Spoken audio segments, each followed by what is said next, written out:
Welcome back. Stories about fentanyl, the addictive opioid that's been ravishing American streets for a decade, are almost always stories of tragedy. Here with a heartening exception to that rule is 17's Robert Price.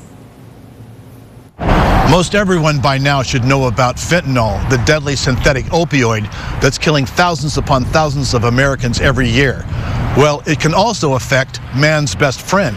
It was around dusk at a Church Without Walls outreach event last Monday in Northwest Bakersfield, and though it was well attended, the local nonprofit Unity Canine Express Outreach, which had set up shop administering free parvo and distemper dog vaccinations, wasn't getting much traffic. So Heather Ann McCrary, one of the volunteers, decided to go find some takers. She walked from the parking lot of Hodell's Country Dining, which had volunteered its property, across Knutson Drive to the Vagabond Inn. And I found someone on the sidewalk in front of the Vagabond with a puppy. I said, "Hey, do your dogs need a vaccine?" Told me my dog needs Narcan. I said, "Wait, what?" And he said, "My dog needs Narcan." Someone was smoking fentanyl, it fell, and my dog ate it. The poor little puppy's tongue was hanging out of its mouth. It was very listless. His eyes were kind of starting to go back, and I was like, "Oh my gosh, follow me. We'll see what we can do. I'm pretty sure I can get you Narcan." That was a Jesus moment. David Holt is the pastor of Church Without Walls. He said a 19-year-old worshiper who'd obtained a box of the opioid reversal nasal spray at church just the night before handed it over, and the dog's owner administered the spray. After a few minutes, the puppy perked up. This is not the first time Narcan, brand name for naloxone, has saved an overdosing canine. Last September, police in the Orange County city of Irvine revived this pup with Narcan after it got into its owner's stash of fentanyl in a Walmart parking lot.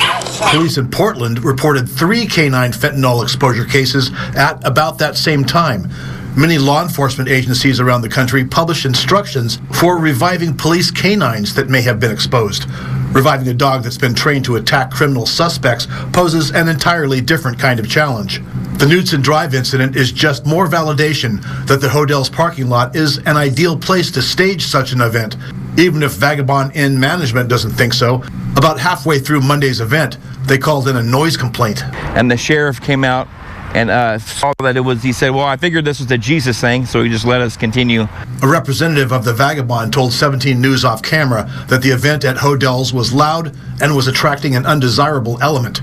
But Reverend Holt said the parking lot event with live music, free hot meals, and assorted services would be held quarterly. It's been on our heart to bring one here to this community. We just know that there's a lot of darkness here, and not only the Vagabond but other hotels around this area. That it's a human trafficking hub, honestly, and it's been on our heart to come out here and just show them that there's hope and maybe connect anyone that wants to get out of that lifestyle. If this first event on Knutson Drive is any indication, Church Without Walls has come to the right place. Pastor David Holt likes to think he saved a lot of souls that day here at Hodell's.